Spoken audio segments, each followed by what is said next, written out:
Hey everyone, so I'm Lori Levine, and I'm the person who helps organize professional development at Reedley College. And today we have Speed Up Your Rubric Writing Process with AI with Amanda Tainter. So I'm going to hand it over to you, Amanda. And I will be posting for Reedley College people. I will be posting this on the RC YouTube page. Susie will be posting it on her Fresno City YouTube professional development page. And I also will be posting it on the Reedley College intranet for Reedley College people. So you'll be able to see this in multiple places if you have to leave early or just want to go back over the information. And I know Amanda always drops her slides in the chat room, chat. So I will hand it over to you, Amanda. I do. Here's my slides right there. Follow along on Gamma if you would like. And that's my AI disclosures. I do use Gamma to help me with a presentation. It's all my own words, but Gamma AI helps me put together a cohesive presentation for y'all to see. So today we're going to talk about using AI to help us with our rubric. And one of the things, and I know if you've heard me present on AI before, I always struggle between the need and the desire to do a hands-on, let's go in and play, but also the necessity of let's get the information in. So I also always have the desire to finish a little bit early so we can go in and play. I've tried to cut down my slides for this presentation so we have time, but I also like to be able to pause in the middle to ask questions. And that's really where a lot of that knowledge is gained is as we ask questions and explore what's possible. And then so much of it is you all just playing on your own if we've got time at the end. So let's talk about using AI to create our rubrics and transform them. And I'm also going to be talking a little bit about backward design because I will never miss up the opportunity to be able to share how important that is. So when we're looking at rubrics, the traditional approach to creating really effective rubrics is super time consuming. And I know we've all created rubrics that aren't time consuming, and quite frankly, they probably are not that great. I acknowledge it for myself. If I haven't spent an arduous amount of times hand creating rubrics, most likely it's not going to be that fantastic of a rubric. So traditionally, you'd spend a lot of times to create these rubrics, and then every time you wanted to shift an assignment or change it a little bit, then it was, okay, going back through that whole process with the rubric again. And I did find myself, before I used AI to support me, being reluctant to modify assignments I knew needed to be modified because I knew the trickle down would be changing the rubric and other things. And AI has really helped me to make sure I am dynamic in my assessments and shifting them as they need to, because all of the other things then that come along with that type of responsive pedagogy is much easier to do. So by using AI, I'm going to move myself real quick. By using AI, you can dramatically accelerate that rubric development by also maintaining that quality and rigor that we would like to have in our college courses. You can handle the initial drafting, the formatting most of the times, and we're going to talk about that as well, and easily be able to put that into Canvas or whatever else you're using for your standard rubric creation. So we're going to look at some practical ways and the process to do that. Like I said, we might not get to actually jumping into an AI to be able to go ahead and iterate that, but I've got a couple of screenshots that will be able to show you some of the different things to engage in. So we're going to look at drafting with AI to create those comprehensive rubric frameworks from AI prompts, how to refine our criteria, adjust the performance level, all those types of things that we need to do for a rubric, refining the context of the rubrics, and then ongoing quality maintenance in order to make sure that our rubrics are aligning to the assessments that we've created. I said this at the beginning, but sometimes I talk so fast that it doesn't get clearly articulated. Please, please, please interrupt at any point in time of the presentation if there's questions that you have, arguments that you have against. I love engaging in dialogue, getting different perspectives on how you feel on implementing AI in this way. So don't hesitate to just jump in, put things in the chat. Lori is my fantabulous chat monitor and will interrupt me anytime there's a question I need to address as well. And please ask the questions because I have hot coffee and it's going to go cold if I don't get a chance to drink it. Okay, so let's think about the process. If we're just getting started drafting that first AI rubric, So we can't just start with the rubric. Yes, I know you're at a presentation that says, but you told me we were going to draft our AI rubric, but really we need to start with the beginning of that conversation. I would be remiss as an ID if I did not start there. So the first thing that we need to do is take a look at the assessment. If we don't have a good assessment, we're not going to have a good rubric. So we need to start at the assessment. I'm not going to spend a ton of time on that because I do other presentations on that, but I do want to make sure we've got that good foundation. And then if you're at Reedley College, connect with me and we can talk more about what all of these things means um, uh, using AI or whatever it might be. So you need to start by clearly identifying your learning objectives. This has to be the first place that you start because when we go to form the rubric, if we're not clear about what it is that assignment, that assessment is meant to be telling us what students learn, then our rubric is not going to be assessing the correct thing. So no matter what else you feel about anything else on us creating assessments, using AI, whatever it is, you have to sit down and figure out, okay, what is this assessment supposed to be measuring? What are the objectives of this assessment? Then you need to figure out, okay, what is the assignment type? And then the specific skills or knowledge that you're evaluating. And for me, my learning objectives are the specific skills. So those might be synonymous. Some people feel very differently as far as those terms, but I really start and tell my students, here are the assessment, or here are the skills that this assessment is going to be measuring. And that is imperative when I go on then and create my rubric, because I've got elements of what they're going to be measured on, and then the skills that they need to walk away. The more specific you are in defining those, the better your AI output is going to be. And this is going to be across the board. The more we take the time to be very specific on what we're doing in our prompt, we're going to get better output and less iterations that we have to do. So the next step then, after you've defined all of those great things about your assessment, then you need to craft your prompt. And before I do this, I'm going to back up because there was a couple things that I wanted to say that I didn't say for defining your assessment.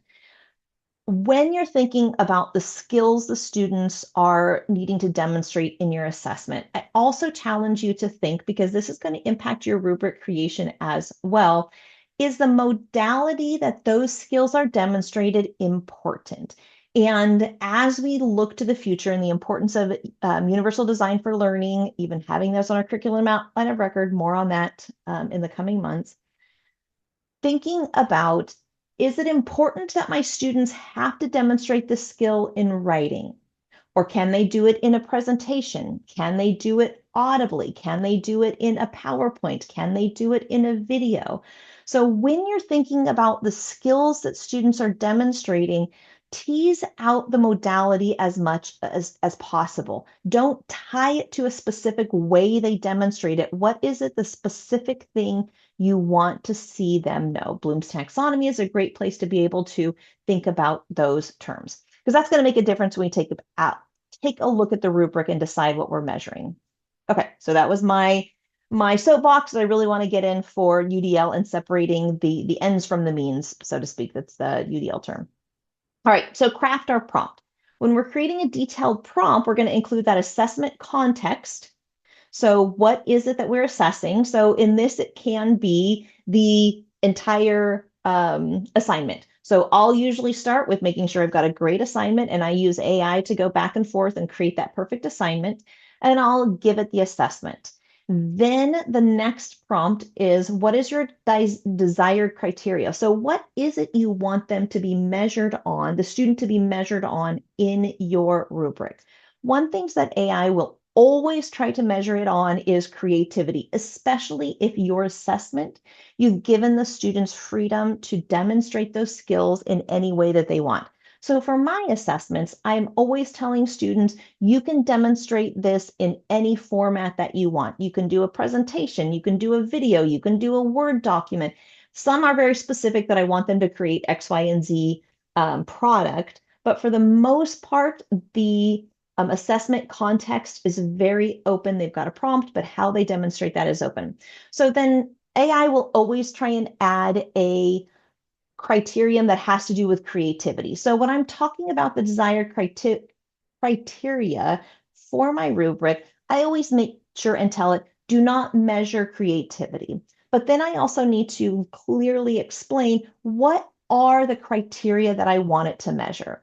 I engage in skills-based learning. And so I make sure all the criteria that you develop needs to align to the skills that are being measured in this assessment. And I'll show you an example. I think it's on the next slide. On what that means as far as how the criteria works and all that kind of details.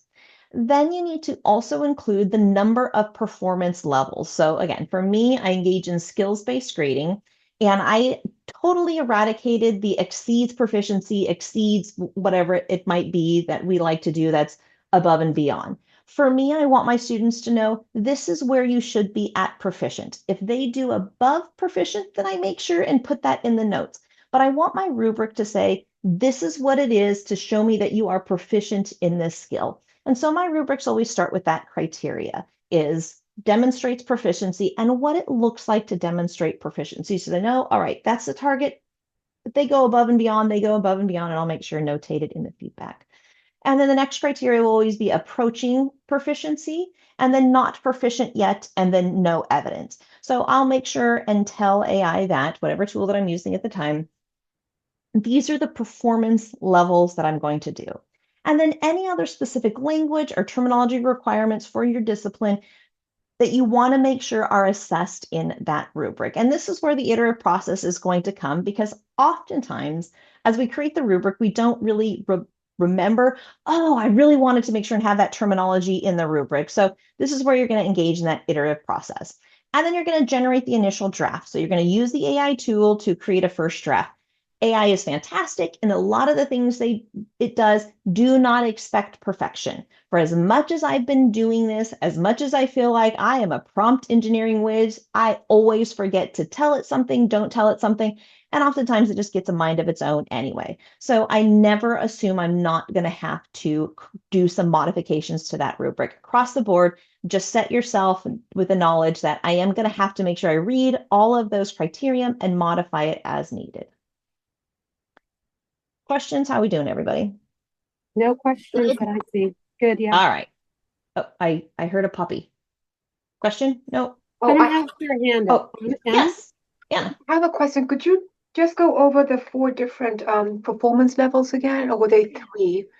There are three different. Oh, I was going to the next slide to see if I had it. I think in three, a couple of slides, you'll see I got an example, but Okay. for me, and this is just me, so I'm not advocating this is how you have to do it. But for me, the performance levels that I choose are proficient, approaching proficiency, and not proficient yet. And then the no evidence I use if they just didn't submit it, because I use the Mastery Gradebook in Canvas. So I want to notate the difference between a student who submitted something and just totally missed the mark versus a student who didn't submit any, and I don't have any evidence of whether they know this skill or not. This is a little bit of a tangent, but I've found, to me, it's very important that I use the term not proficient yet. This is a fix to my firm belief in growth mindset and letting students know that I believe you're going to get there. And I also allow them to resubmit every single assessment. So that's why it's not proficient yet, because it's the encouraging term of submit again so that you can get proficiency. Again, that's my own teaching philosophy. We can definitely have a sidebar conversation about why I firmly believe it's the most important, the best way to teach. But anyway, so those are my performance criteria on a rubric. Thank you. You're welcome. Okay, so what are some effective prompt strategies? I talked about a lot of these, but I thought I should probably have them in a slide so that when you walk away, of all the words that I like to say, it's very much written down. Be specific, include the grade level, because this is going to help the ID decide on the level of language to use in the rubric. If I'm creating a rubric for fourth graders, it's going to look much different than a rubric for a college classroom. So those types of context is going to help the AI decide the type of language to use in the rubric.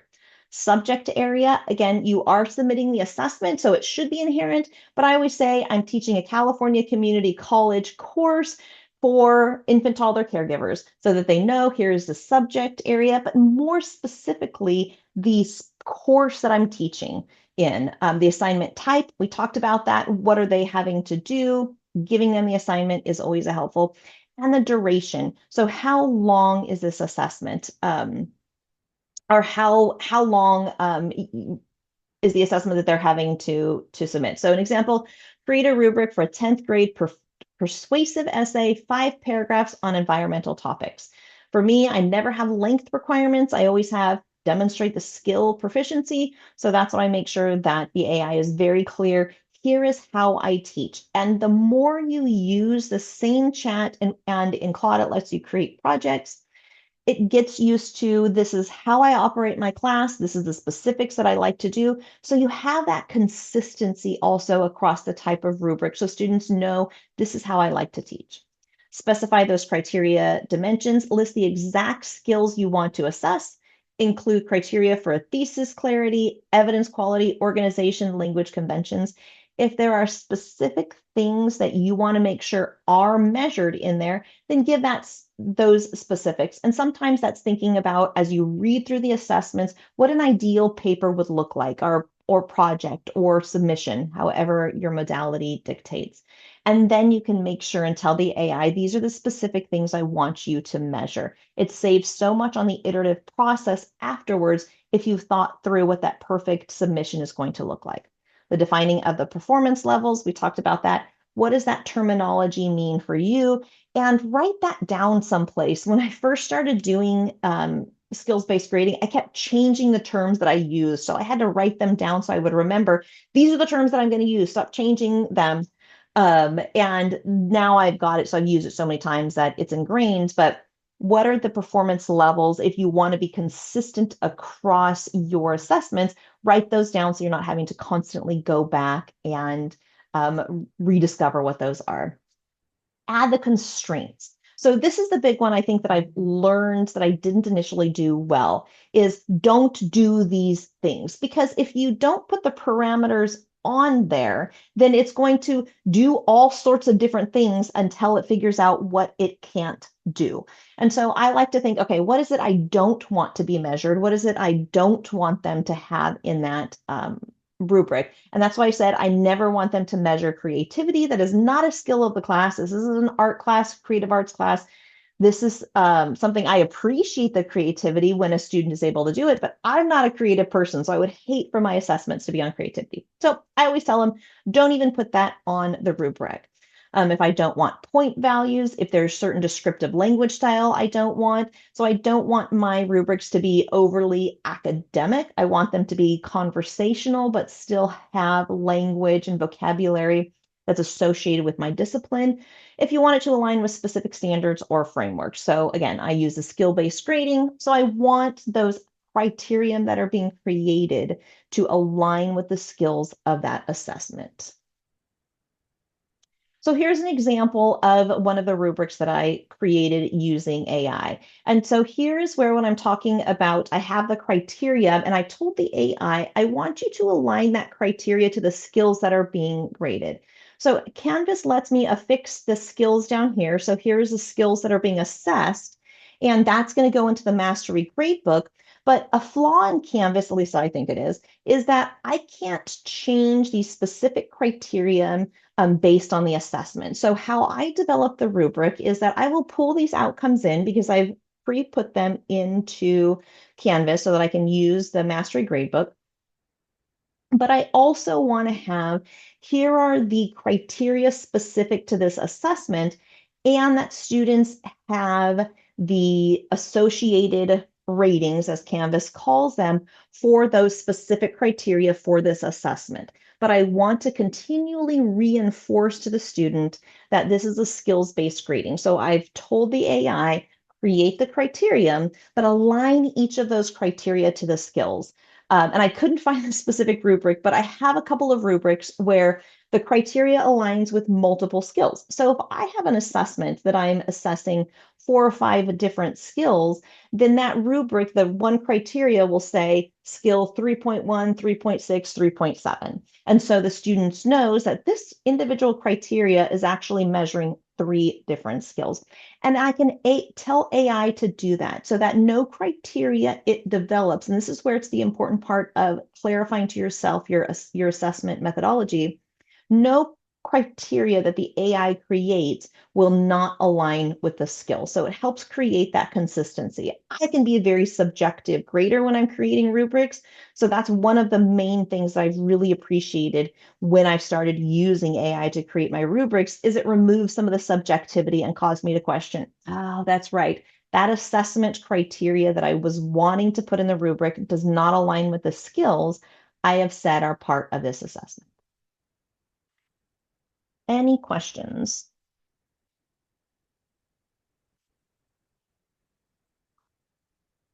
Good. Okay.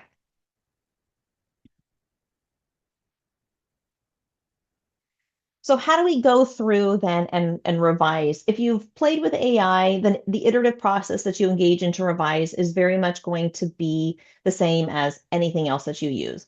Once you create that initial draft, that's where really the work begins. And the more you engage in this iterative process, the better you're going to become at creating the specific requirements of the initial prompt you give it. If you have to tell it 10 times to stop putting creativity in there, then you're going to learn probably quicker than me at 10 times to tell it at the beginning, don't make creativity a criterion. And I know I keep saying that again because it literally took me 10 or 11 times of telling it to stop putting creativity in there that I put it in my prompt and said, don't put creativity in there because it'll do it every time, I promise. So in that iterative process, you need to make sure and review each criterion carefully to ensure that it measures what you intend. Despite the fact that AI is pretty smart, it does like to have non-measurable words in there, those vague words like good or adequate. I don't know why, until it really gets into the groove of what you're asking, it'll still put those subjective terms. And we don't want those subjective terms in our rubric. The reason we're having a rubric is to try and remove as much subjectivity in our grading as possible. So go through and remove those words and go through that iterative process of making sure there's measurable terms in your rubric that you're creating. You can refine specific sections. So as you're going through and having it recreate certain sections, be specific. So ask it to make the proficient level more specific, add concrete examples. So if you want to be able to, within the rubric, say, here is what proficient would look like in this criteria, you can add those types of things into the rubric. Whatever the evidence criteria is, you can put that in there too. Really pay special attention to that language. Decide what type of language you want to use. I said earlier, I like to have less academic type language in my rubric. Sometimes I need to, and we're going to take a look at different ways to approach that. But you want to make sure that the terms aren't so academic or at a level that your students won't be able to access the full meaning. We're not trying to get it to show students how smart we are in our vocabulary. The rubric is for them. Yes, it's for our grading, but a rubric should be used to help guide students in what your expectations are. And so if the language and terminology we're using within the rubric is inaccessible to them, as far as the level of vocabulary or the jargon that we're using that they haven't been introduced to, it's not going to be a helpful guide for them in creating their assessment. So you want a tool that serves you, but also students. So go through, look at that language and say, okay, is all the vocabulary in there something that we have already discussed? I'm not going to use the term developmentally appropriate practice in my course if that's not something that they have been exposed to in the course of their studies. I'm not going to use it in my rubric. All right. So here is just a very simple back and forth that I've had with AI recently. They did a rubric, or I did a rubric. I can't even remember how the rubric started, but it was a rubric that was bad. It did not align to the skills of the course, or maybe I changed the skills. And so I was able to start with a rubric that had already been established and asking AI to redesign the rubric so it aligned with the skills. And this is great. It shows how much AI has progressed, because I remember when I first started fooling around with it, I couldn't put in images that it would analyze well. Now it's so super easy. I can take a screenshot of my rubric in Canvas, plop that image in there, and it's able to assess every single word that's in there without fail, no problem. Even if it's a handwritten rubric, I haven't had a problem with it reading handwriting. So I wanted it to redo the rubric so that it would align with the skills of the course. I love it now. Also, how it shows thinking. If you haven't messed around with AI, that's a new thing in the last, I don't know, 6 months, and it's been really great. And so here we are is where it's created that criteria. I've got my performance levels that I've said before, and it's recreated so that I've got the skill and then the criteria that aligns with that skill. One thing that I've really liked about Gemini, and I go back and forth between Gemini and Claude, there's some things about Claude that I've really started to like as well. One thing that I like in specific on creating rubrics in Gemini is that I can export to Sheets. Now, Gemini is a Google product, so I log in with my Google account, and so I'm not sure if it'll export to Sheets if you're not logged in, so that's my only little hashtag. It might be different. But since I'm logged into my Google account when I'm engaging with Gemini, I can export to Sheets. Now, why that's really cool is it makes cutting and pasting into the Canvas rubric super easy. There is probably a tool out there that'll import it. I haven't found it and taken the time to look because really exporting it to Sheets makes it super easy. I just have it on my secondary screen or on the side, cut and paste into that Canvas rubric, and I've got the perfect rubric. I will always advocate for using the embedded Canvas rubric versus cut and pasting something like this into the assessment page of Canvas, because then you can use that rubric to grade. You can leave comments on there and you can affix the outcome. So if you do skills-based grading, outcomes-based grading, it makes it really easy. It's also a really great way to be able to use that RSI that we're all looking at really heartily right now, to have a rubric there and add the comments that align to those specific rubric criteria and make your grading super fast. I also use AI to help me provide personalized feedback, and that makes it simple as well to do that. But that is a topic for a different presentation. Questions, thoughts, concerns, viewpoints? Anything while I take a drink of my coffee? Can you just clarify?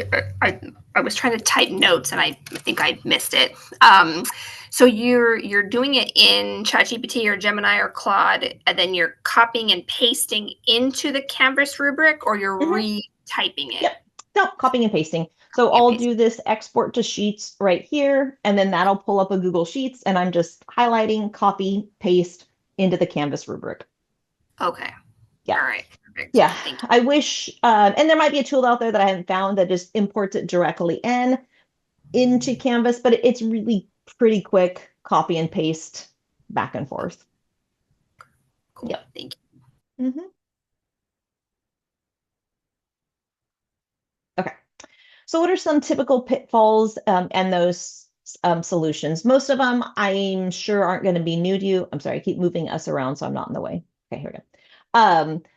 These things I mentioned in the course of this presentation at some point in time, but let's just take a look at them and specifically. So don't use overly generic language. AI likes to generate very vague descriptors unless you tell it to be specific. So this is where Bloom's taxonomy is great.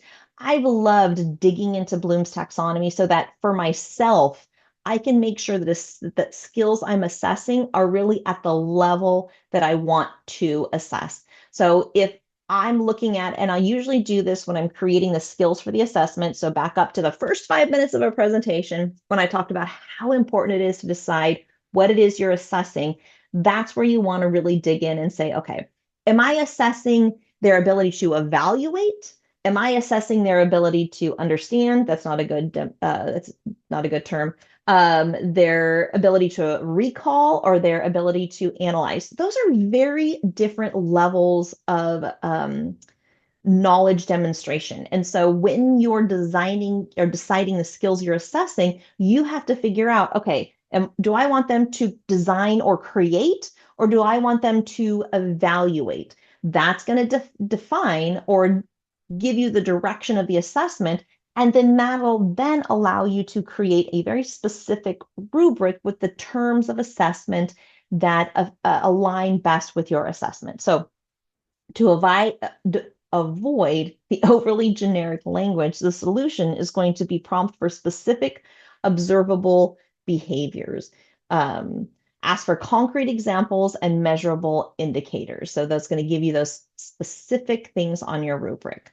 The other common pitfalls is inconsistent performance gap. So the problem is the difference between performance levels isn't clear or proportional across the criteria. So then make sure that when you're giving your prompt, you request AI to ensure equal distance between the performance levels. I have found that by removing that exemplary category, AI does a much better job about making sure the difference between those levels is much clearer and doesn't have this huge jump between them. I also found that when I had the exemplary category, AI would want to put the requirements of the assessment to meet proficient in the exemplar. So there was not a lot of clarification between the exemplary category and the proficient category. And to be quite transparent, most instructors will do that. They can identify very clearly what a proficient paper looks like, or a proficient project, or a proficient presentation, but we have a lot of a harder time thinking about what exemplary is until we see it. So I just eliminated that, and it's also trickle-down effect, created a much better rubric where the levels, the measure between the different performance levels is much more consistent. So that's just my 2 cents on that. Misaligned criteria. So the problem is you generated criteria don't fully match your learning objectives and assignment criteria. This I had a big problem with until I just got into the habit of having AI help me create very clear assessments and then giving it that assessment if I used it was a different time when I created the assessment, giving it that assessment to create the rubric. So provide AI with your exact standards or objectives and ask it to explicitly align to each criteria. Backing up to that assignment, as you're doing that iterative process, before you start the rubric, even if you've already deployed the assessment to the student, you can iterate and improve it by saying, what questions might students have? So refining your teaching context, just a couple of extra things to apply to our teaching as we're looking towards creating the rubric. Adjust the vocabulary and complexity. We did talk about this to match your students' reading levels and familiarity with that assessment language. What I really like to do now is I've got that very complicated isn't the right word, but your rubric that has all of these standards, all these performance criteria. I direct students there and I tell them, make sure you're looking at the rubric. But what I've also now had AI do for each assessment is to create a student-facing version with simpler terms. And for me, this is a checklist that's at the end of the assignment. So it just goes through, did you remember to da da da da da, and have 5 or 6 different things, so that these are the core of the assessment, where if they don't do those things, they're going to fail the assessment. And so by having that very simple checklist at the end, and AI will help you to generate that, then those students that are very much not likely to look at the rubric at least have that checklist. So if a criteria is to create 2 scenarios, and then you have all these other things on the rubric, the checklist might look like, did you create 2 scenarios? And at the very least, then students are meeting that basic, this is what you're going to have to do to at least have me look at the assessment. In the age of AI, I'm always requiring all my assessments to have citation in the module. I let students use AI, I give them prompts and how to use it appropriately for the assessment, but they're required to go and find where that information is they're using to support their assessment in the module. And so that's one of my checklists is always, did you remember to cite from the module content? And so they know, if you haven't done that, I'm not going to read the assessment and I'm going to say not proficient and you have to go back in. So having that very simple checklist at the end of the assessment, in addition to your rubric, I'm never advocate for not having a rubric over that checklist, but at least students then have something of the basics. Okay, did you do these things? Don't forget to look at the rubric, but did you do these things as well? Incorporate your teaching philosophy. You want your rubric to represent who you are. So again, I'm a skills-based learning instructor. I strongly believe in the importance of identifying skills and then grading for those skills. And so my rubrics, I want that to be pervasive. And I'll still find assessments where I haven't taken the time to make sure I align that. And it's a mismatch between the person that I'm representing or the instructor that I'm representing. This is my philosophy, and that rubric that was created that isn't aligning to the skills. Because I've said this is an important part of my pedagogy, it's a mismatch when it doesn't have that as part of my grading philosophy. So make sure that your rubric captures what it is that's important to you as an instructor. Another example of this would be that I don't grade on grammar and I don't grade on spelling because I don't care, quite frankly, but that's my teaching philosophy. In the age of AI, they're getting all of that to check. I'm at, quite frankly, the point where if I find a spelling mistake, I go, yes, they didn't use AI because, that wouldn't be in there. But that's my teaching philosophy is I'm a horrible speller and I don't really care if spelling is bad in what they produce. I know some of you are appalled at that, but that's okay. I get to teach how I want to teach. So that's never part of my rubrics. It's never part of what I assess because it's not important to me. I want to know that you're going to be a respectful, relational-based caregiver. And if that means you can't spell, I am really okay with that in my classes. And this also aligns with the personal touch. Like some of my rubrics are much more dry than I want them to be, but I try to make the language in there to reflect who I am. If you haven't figured out, I'm not a very overly stuffy person or, have this very academic culture of how I interact with my students. And so I hope that is reflected in my assessments and in my rubric. They're held to a high standard. I believe in the importance of academic rigor, but I also believe in the importance of being a relational person with my students. Maybe I teach ECE and that's why, but I want that to be present in how I present my rubrics. And AI can get that. I've trained it on the person I am. I want you to have the language that I like, the tone that I like, and make sure that that part is in my prompt as well. Okay, so how do we check and make sure that our rubrics are exactly how we want them to be? Make sure that you have clarity there so that each criterion is clearly defined with specific observable indicators that students can understand without additional explanation. Your rubric should be pretty much self-contained where they're not having to look up the vocabulary words or, I wonder what they mean by that term. You should be able to look at it and say, yes, almost to the point where somebody else could pick up the rubric and be able to use your rubric to grade the assessment. So everything is clear in there. Alignment, all criteria directly connect to the learning objectives and to the assessment. This has been a very interesting part as I've used AI to help me create the rubric and to help me create feedback for my students. I found some significant misalignment in this process in some of my old assessments and my rubric. So that's something that you want to double check after you've gone through that iterative process with the AI and created your rubric. Go back in again and ask, okay, let's take another look at this. Here is my assignment. Here is my rubric. Where is the misalignment between these two?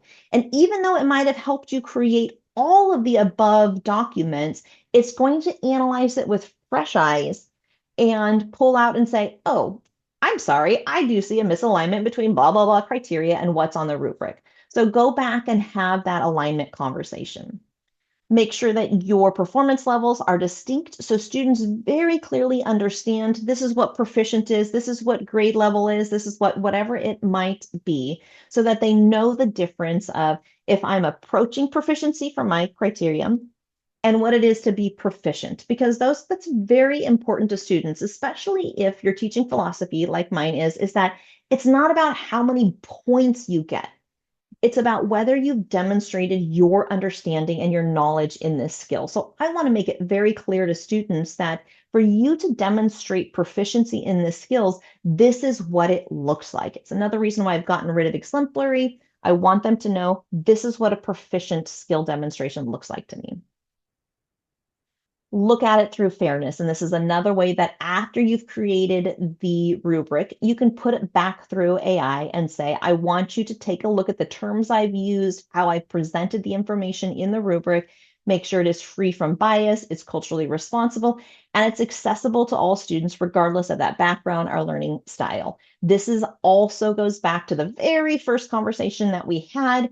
in looking at, can I separate the modality of how they present the information from the assessments? And that's where it's accessible to all the different learning styles. And I say that because learning styles isn't really a thing anymore, but demonstration of knowledge and the preference students have in that particular assessment. Usability is the rubric formatted clearly, easy to navigate, and practical, so that when you're grading, you're not fleshing through 50 different criteria that you have to read all the minute things. That's taking away from the helpful efficiency that a rubric is. So make sure that you've boiled it down to the level of granularity that allows you to clearly give students the feedback they need especially if they're not proficient, but also that you're not having so many criteria that it's taking you longer to grade using the rubric than if you hadn't used the rubric. So there's that balance between those two. Any questions, thoughts?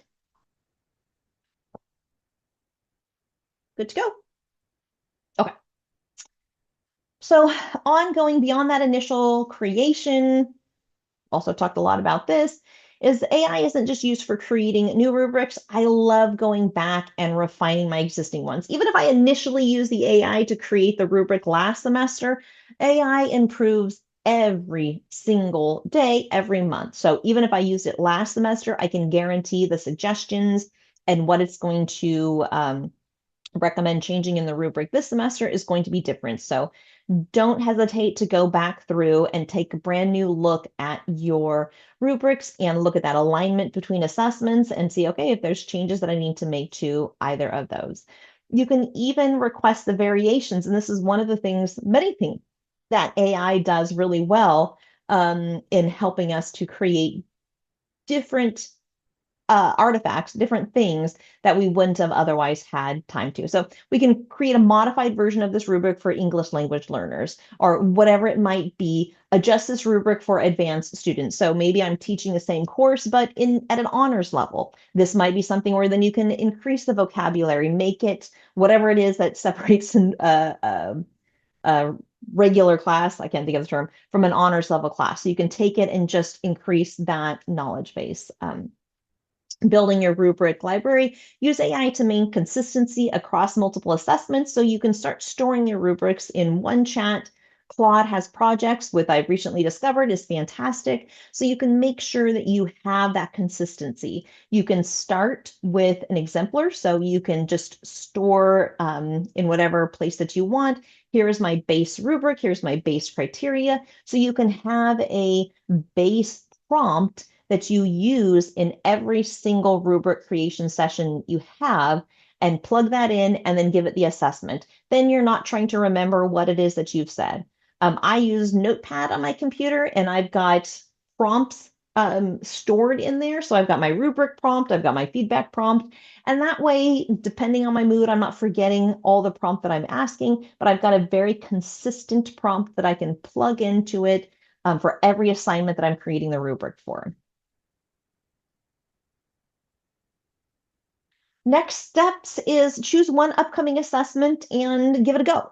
It can be a small assessment. I like starting with discussion boards and recommending starting with discussion boards because typically for us, that's going to be a low-hanging fruit as far as we're not using it most of the time for robust assessment. So it's an easy way to get used to all of these different things that we've talked about in creating that rubric. And yes, I do recommend having rubrics for even our discussion boards, but it'll allow you to develop those prompting set strategies before you move on to a more complicated assessment.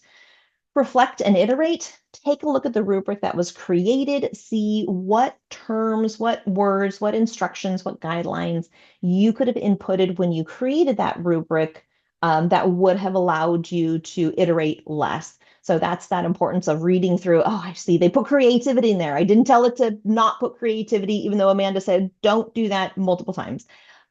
Read through and iterate and see what it is, and then use those insights to improve your prompt. So if you're using a prompt template, go in immediately and say, all right, I need to add this in here to be able to create better rubrics. And then share and learn, especially if you are in a discipline that you have colleagues teaching the same course. this is where it allows us to grow from each other and learn from each other. So if someone else is teaching the same course as me, I can share rubrics, I can share what I've learned about creating those rubrics and start off higher since we're not all starting at the same bottom level and iterating with that rubric. All right. Oh, I finished with 13 minutes left. So any questions or thoughts? Or concerns? No, it was really helpful. Thank you. You're muted, Lori. Have people tried to make a rubric on chat? I was kind of curious. Or another AI? I have. I failed greatly. And now you won't because you know all the different ways to prompt engineer it correctly. Okay, well, that's it. I thank everyone. Susie put up the PDF President of City College, and as soon as I get this process, I'll give it to her, and then it'll also be on our intranet. And whoops, you put in your address. It will also That's what I get for copying and pasting.